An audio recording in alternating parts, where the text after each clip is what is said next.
Vemos aí, dentre os atributos que já apresentamos, finalizamos aí com o senso de religião, que acompanha o homem desde as suas épocas mais primitivas, né?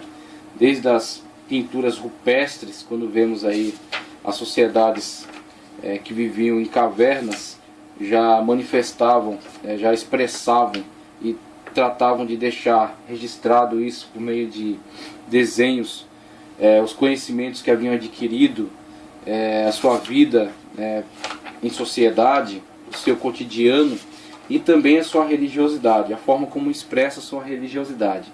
Inclusive no começo da nossa matéria, abordamos as diferentes definições acerca da criação dentre as várias religiões que existem, né? Pegamos aí 8 mitos que estão registrados naquele site que nós apresentamos, e esses 8 mitos apresentam o ponto de vista de cada sociedade acerca da criação.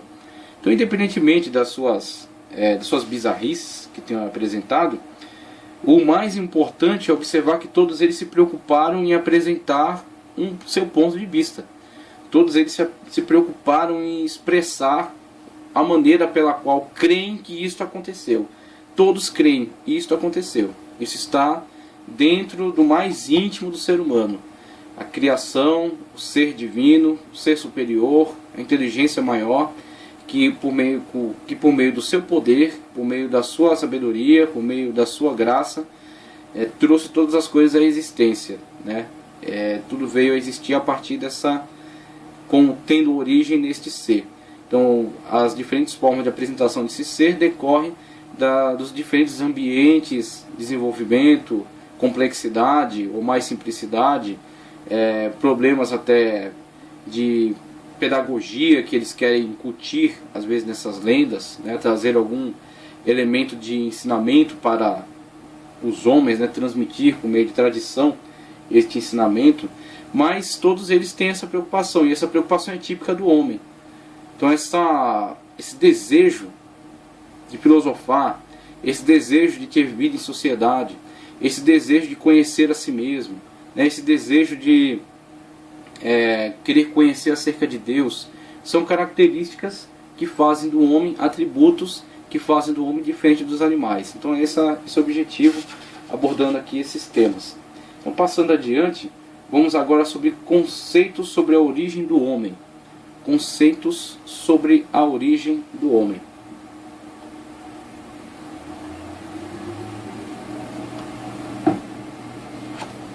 Problema racial e a unidade da espécie humana.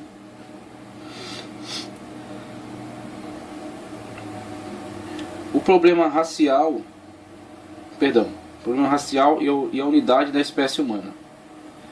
Embora os seres humanos se encaixem com maior ou menor propriedade nas diferentes classificações raciais que têm sido propostas, não há dúvida de que todos eles pertencem a uma mesma espécie. Veja, por mais diferentes que sejam, pertencem a uma mesma espécie, tá ok? Os estudos genéticos já demonstraram amplamente a identidade humana no sentido básico, junto com a imensa variabilidade dos homens quanto às suas combinações genéticas. As diferentes adaptações que diversos grupos humanos realizaram em seus respectivos meios não chegaram a alterar a estrutura de seus organismos de forma profunda, de modo que a unidade fundamental da espécie humana permanece até a atualidade.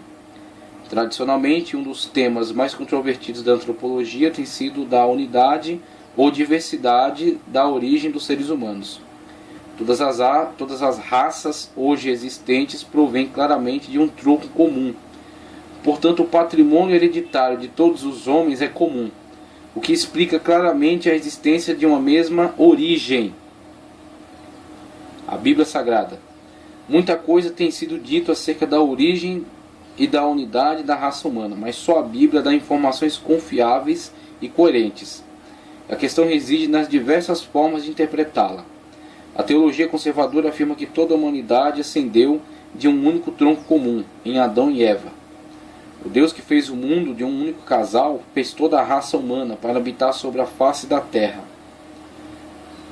Mas alguns estudiosos interpretam Gênesis diferente, afirmando que as raças foram espécies separadas criadas por Deus. Outros têm pensado que a história de Adão e Eva explica somente os caucasianos. Já outros têm argumentado que Caim era negro, progenitor da raça africana, ideia atrativa para os racistas, que assim podem associar a conduta de Caim ao tipo negro. E aí já entra um elemento racista na análise, né? Até temos a tristeza aí de observar até pastores que chegam aí a ocupar cargos políticos dando declarações completamente idiotas e perdendo a oportunidade de estar calado, né? Mas a gente está aí para desfazer equívocos. Outro ponto de interesse é o relato em torno de Noé. Os negros seriam descendentes de Cão, porque supostamente ele teria nascido negro. Todas as teorias se esquecem de que os 3 filhos de Noé, segundo notícias bíblicas, podem ter sido homens de pele escura, característica dos povos do Oriente Próximo. As variações de cor da pele surgiram centenas de anos após a época dos filhos de Noé. Isso destrói um mito que diz que Cão adquiriu coloração negra por causa da maldição. Mas a maldição recaiu sobre Canaã e não sobre Cão. Deve-se entender que tal maldição não teve qualquer sentido espiritual. De qualquer maneira, não devemos esperar da Bíblia uma explicação científica da origem das raças. E ela nem se propõe a isso. Ela não é um livro de ciência. A resposta possivelmente se acha nas condições do clima, e isso através do tempo, muito mais longo do que a cronologia bíblica cobre. A diferença entre as raças, além do problema da cor, não tem uma explicação nem bíblica nem científica que satisfaça. A Torre de Babel tem se tornado outra fonte de teorias sobre a origem das raças. Aí já é uma especulação teológica bastante absurda, né? Alguns pensam que Deus miraculosamente produziu as raças ao mesmo tempo que diferenciou os idiomas. E aí surge o problema da pessoa acrescentar algo que a Bíblia não disse. A Bíblia fala acerca da diferenciação de idiomas e não de raças. Todas as ideias afins servem somente para alimentar os sentimentos racistas de alguns, sendo literalmente destituídas de base bíblica. Então vamos começar falando acerca da origem comum. Por que não crer na origem comum? Nós vamos mais adiante abordar os estudos feitos por Darwin, tá ok? Acerca da origem das espécies e seleção natural. Quando esse estudo se desenvolveu, desenvolveram-se também algumas teses que foram recebidas por alguns cientistas e que trouxeram a possibilidade, a hipótese, apenas hipótese, tá ok? Trouxeram a hipótese de que os seres humanos podem ter se desenvolvido, as diferentes etnias que compõem os seres humanos, podem ter se desenvolvido separadamente a partir de diferentes ancestrais e terem evoluído em diferentes pontos da Terra, tá certo? Sendo, portanto, raças com maior ou menor desenvolvimento. Terem evoluído a partir de ancestrais em diferentes pontos da Terra, sendo, portanto, raças ou etnias que estão em diferentes níveis de desenvolvimento. E por meio da teoria da seleção natural, que diz que o ser mais adaptado ao meio, o ser mais evoluído, tem que se sobrepor aos demais, extinguindo aquelas demais espécies, tá certo? Trouxe para dentro da sociologia um conceito de que existem raças superiores a outras. Existem etnias mais desenvolvidas e mais bem adaptadas do que outras. Sendo assim, confere-se uma espécie de direito natural para que algumas etnias dominem, para que algumas etnias se sobreponham e até extinguam outras que julgam ser menos desenvolvidas do que elas mesmas, porque não têm os mesmos conceitos, a mesma complexidade que elas, da qual elas desfrutam. Essa ideia trouxe subsídio para o trabalho dos nazistas na Alemanha. Os nazistas, aproveitando essas ideias que começaram a ser desenvolvidas a partir de Darwin, que começou a trabalhar sobre as espécies animais e levantou algumas hipóteses. O seu primo Francis Galton, que reinterpretou esses dados aplicando às sociedades e constituindo assim a base para a eugenia. É certo? O trabalho que está investigando agora a partir desses pressupostos, investigando as etnias.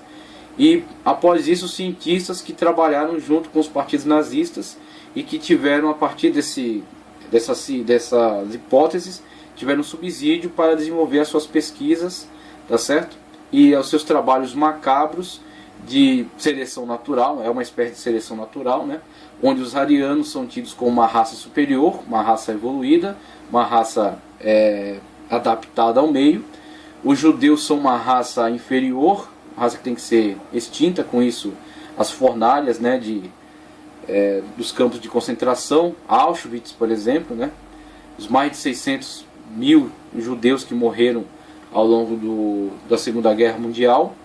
E não somente isso, mas todo deficiente mental, homossexual, negro, polonês, pessoas de diferentes, com problemas físicos, com problemas mentais, ou simplesmente com diferenças étnicas, que eram tidos como pessoas inferiores, alimentados por esse subsídio, por essas hipóteses, tá ok? Então vemos aí essas possibilidades. E de outro lado temos o quê? Primeiro, a revelação bíblica. O que a revelação bíblica nos mostra, nos aponta como a origem da humanidade? Primeiro, o homem tem um paradigma que é superior a si. Enquanto nesta antropologia praticada por Charles Darwin, temos o paradigma humano sendo buscado num ser inferior a si, um símio, tá ok? Um macaco. Temos na tradição bíblica, na revelação, o paradigma humano sendo colocado a partir da deidade. Então o homem é formado do pó da terra, com isso o homem tem uma comunicação com todos os demais seres. Como os seres também foram feitos do pó da terra, o homem foi feito do pó da terra. Tá certo? Todavia, o homem foi feito especificamente por Deus, enquanto Deus disse em relação aos outros seres: a terra produza seres viventes, os mares produzam seres viventes. Em relação ao homem, disse: façamos o homem. E após dizer façamos o homem, também disse: façamos o homem à nossa imagem, conforme a nossa semelhança. E aí temos que Deus soprou na narina, soprou no nariz do homem, e ele passou a ser alma vivente. E a partir dessa informação, temos então a questão da racionalidade humana sendo doada por Deus. Deus doou ao homem características suas. E assim temos a tese mais defendida, é que a imagem de Deus do homem não é que o homem seja branco, preto. Será que Deus é negro? Será que Deus é japonês? Será que Deus é caucasiano? Será que Deus é nórdico? Qual é a aparência de Deus? E aí temos que esse tipo de tese é obscurantista, né? Esse tipo de tese não faz sentido, não justifica-se. O que podemos conhecer do conteúdo bíblico é que a imagem e semelhança de Deus no homem é exatamente o seu poder de racionalidade, a sua espiritualidade, a sua racionalidade, tá certo? A sua inteligência. Temos então um ser diferente dos demais, mesmo que participa dos demais dessas características naturais, diferencia-se dos demais pelos sensos que acabamos de definir no ponto passado, né? Senso psicológico, senso sociológico, senso filosófico, tá certo? Senso de moral, senso de religiosidade. Tudo isso faz do homem um ser singular, diferenciado dos demais seres que com ele habitam nesse plano terrestre. Todavia, a Bíblia nos diz: o homem tem uma origem, o seu paradigma é divino em relação a Deus, então ele tem que buscar o seu paradigma, igualar-se, aproximar-se de Deus. Ele nunca será igual a Deus, mas ele se aproxima de Deus. Sede santos assim como eu sou santo. Esse é o padrão para o ser humano. Se o padrão do ser humano fosse um macaco, então o homem buscaria, o homem diria a si mesmo: o que eu tenho já está bom, porque eu já estou um pouco melhor do que o meu parente. Eu estou um pouco melhor do que o meu ancestral. Então eu já cheguei num nível muito bom. Com isso não há necessidade de aperfeiçoamento. Você já é maravilhoso, já é ótimo. Porque você já desceu das árvores. Você já tem um terno. Você já tem uma casa. Você tem um automóvel. Veja, o seu paradigma está ainda em cima das árvores. Então o paradigma humano, a partir desse ser inferior, não o leva a um desenvolvimento. não levam ao aperfeiçoamento. Coloca numa situação de estagnação. E na verdade uma situação de destruição. No entanto, através da tradição bíblica, através da revelação, nós recebemos um paradigma superior a nós e nos leva a uma evolução, nos leva a um aperfeiçoamento. E aí vemos que todas as pessoas que criam nesta revelação, todas as pessoas que viviam conforme essa revelação, produziram grande soma de conhecimento, produziram grandes ciências. Existem pessoas que conhecem, que aceitam essa revelação e mesmo assim não vivem conforme ela. Não buscam o padrão de Deus para si, tá certo? Creem, professam que creem, tá certo? Respeitam, mas não buscam esse padrão. E aí temos pessoas que mesmo crendo em Deus, mesmo crendo na origem divina, não se comportam conforme a conduta aconselhada por Deus na sua palavra. E aí se tornam pessoas que causam grande prejuízo, causando bastante prejuízo à humanidade. Mas existem pessoas que creem e também buscam para si o padrão divino, conforme a Bíblia. E o padrão divino é ser de santos conforme eu sou santo. O padrão divino é ama teu próximo como a ti mesmo. Ama a Deus acima de todas as coisas. Então pessoas que creem e também adotam para si o paradigma do padrão divino, eles estão em desenvolvimento, estão em evolução e eles têm contribuído, gerado conhecimento para a humanidade, gerado ciência, tá certo? E aí temos os grandes nomes da ciência, eram exatamente pessoas que tinham este paradigma para a sua vida. Pessoas que não negavam a existência de Deus. Pessoas que viviam para a glória de Deus. Faziam alguma coisa para a glória de Deus. E assim temos os grandes nomes da ciência. Newton, Galileu, Copérnico, Einstein. Tá ok? Pessoas que adotavam este paradigma. Agora, olhando por esse outro paradigma, esse outro lado, temos pessoas que infelizmente na sua continuidade geraram destruição. Geraram coisas nocivas, extremamente nocivas para o homem. E aí, a partir dessa questão da origem racial, temos a revelação do homem ter um paradigma divino. O homem ser uma criatura que tem em si características de Deus, a imagem e semelhança de Deus, a partir da racionalidade. Depois, a questão da unidade. Essa unidade, com a origem de todos os homens em Adão e Eva, mostra para a humanidade que todos participam de uma mesma origem. Todos participam de uma origem em comum. Um senso de fraternidade universal. Essa fraternidade universal faz com que você olhe para o outro ser humano como seu semelhante. Ele não é um outro ser que disputa com você na concepção da seleção natural. Que você precisa suplantá-lo, você precisa dominá-lo, você precisa extingui-lo para que ele não prejudique seu espaço. Isto é um paradigma animal. Isso é um paradigma bestial que foi implantado na mente dos homens e que até hoje é propagado através das academias, através das escolas, dos bancos escolares, dos livros de ciência, da mídia. Paradigma bestial. Você olha o homem, você olha a outra pessoa não como seu semelhante, mas sim como uma outra espécie com a qual você está disputando. Você tem em si o mesmo comportamento animal do cachorro, tá certo? Do urso, do leão, do leopardo, do ser inferior, porque o seu paradigma é animal. Agora, quando o seu paradigma é divino, você entende a fraternidade universal através da origem comum, em Adão e Eva, aquela pessoa que está junto com você, primeiro, era uma criatura de Deus tanto quanto você. Você e ela se tornaram filhos de Deus por meio da adoção através da salvação em Cristo Jesus, o unigênito de Deus. Jesus é o unigênito, o único gerado, o Filho de Deus. Tá ok? Então Jesus, que é o Filho de Deus, concede a você o direito de tornar-se Filho de Deus por adoção, quando você aceita Ele como seu único e suficiente Salvador. Mas independentemente disso, todos são criaturas de Deus. Todos fomos criados por Deus. Nosso paradigma é divino. Tá ok? E em relação às pessoas que convivem conosco neste mundo, são nossos semelhantes. E temos uma fraternidade universal no sentido de todos termos sido criados por Deus em Adão e Eva. E todos termos origem nele. Então, a partir desse conceito bíblico, nós não temos uma disputa, em momento algum, nós estamos dizendo que há uma disputa entre Bíblia e ciência. Não há um antagonismo entre Bíblia e ciência. O antagonismo que existe é entre a Bíblia Sagrada e as hipóteses, as especulações, as mentiras da ciência ateia. A ciência ateia constrói esse paradigma bestial, tá certo? E elimina a possibilidade da fraternidade universal.